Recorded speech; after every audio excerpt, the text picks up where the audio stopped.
यह सत्य घटना है आज से लगभग 600 वर्ष पूर्व के भारतवर्ष के काशी शहर की, जहां सर्वश्रेष्ठी रचनहार कबीर परमेश्वर जी अपने निज धाम सतलोक से चलकर आए। यह समय था ज्येष्ठ मास की शुक्ल पूर्णमासी विक्रमी संवत 1455 सन 1398 सोमवार का। स्वामी रामानंद जी के शिष्य श्री अष्टानंद जी ध्यान मग्न होने की कोशिश कर ही रहे थे, तभी उन्होंने आकाश से एक तेज पुंज के गोले को लहरतारा तालाब पर उतरते देखा।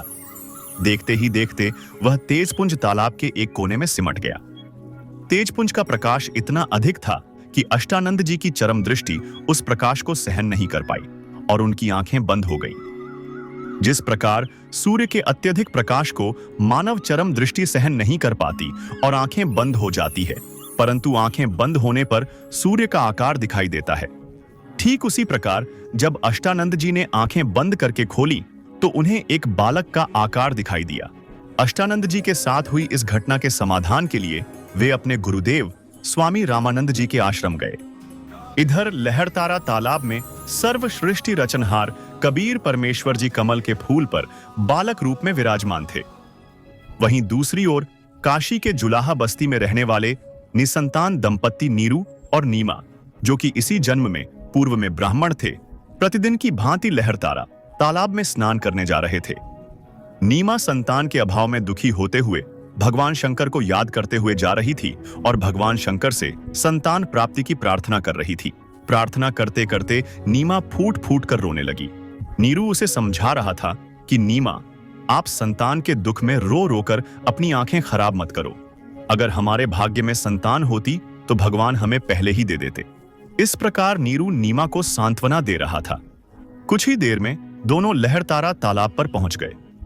तालाब पर पहले नीमा ने स्नान किया, फिर नीरू स्नान करने के लिए तालाब में उतर गया। उसी समय नीमा स्नान के पश्चात कपड़ों को धुलने के लिए तालाब पर गई। जब नीमा कपड़े धो रही थी, उसने देखा कि तालाब में कमल के फूल पर कोई वस्तु हिल रही है। नीमा ने सोचा कि कोई सर्प तो नहीं जो अपने फन को हिला रहा है। ध्यान से देखने पर उसे पता चला कि यह तो कोई बालक है। नीमा ने नीरू को बताया कि देखना जी, कमल के फूल पर बालक है, कमल के फूल पर बालक है। नीरू ने नीमा को डांटते हुए कहा कि तुम संतान के मोह में इतनी पागल हो गई हो कि अब तुम्हें कमल के फूल पर भी बालक दिखाई देने लगे। जब नीमा ने पुनः कसक के साथ कमल के फूल पर बालक होने की बात कही, तब नीरू ने देखा तो सच में उसने कमल के फूल पर बालक कबीर जी को देखा।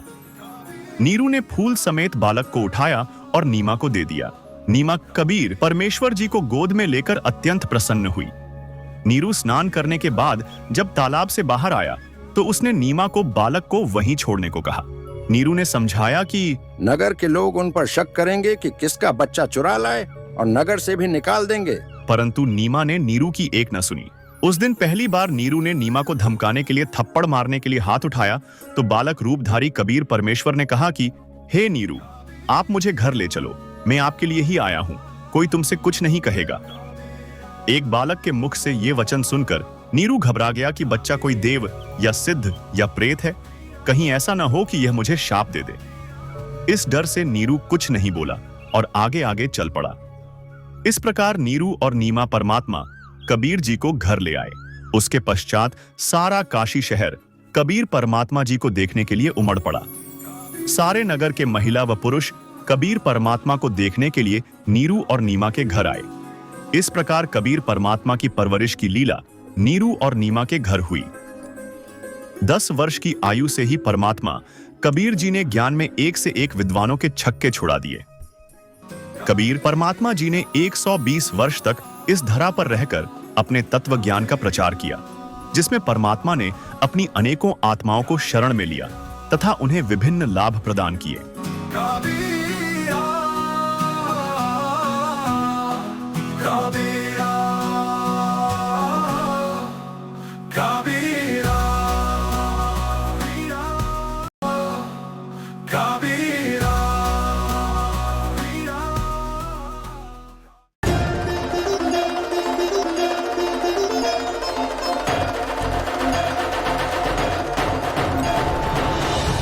मेरा जन्म ना गर्भ बसेरा, बालक होए दिखलाया, काशी नगर जल कमल पर डेरा, तहाँ जुलाहे ने पाया।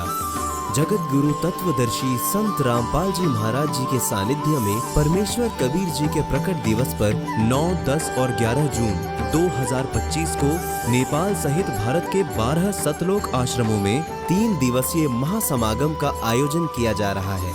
इस कार्यक्रम का सीधा प्रसारण सतलोक आश्रम श्री धनाना धाम, तहसील गोहाना, जिला सोनीपत, हरियाणा से 11 जून 2025 को सुबह 9:15 बजे से साधना टीवी चैनल, संत रामपाल जी महाराज यूट्यूब चैनल और spiritual leader scene Rampal ji पर देख सकते हैं। सत साहिब।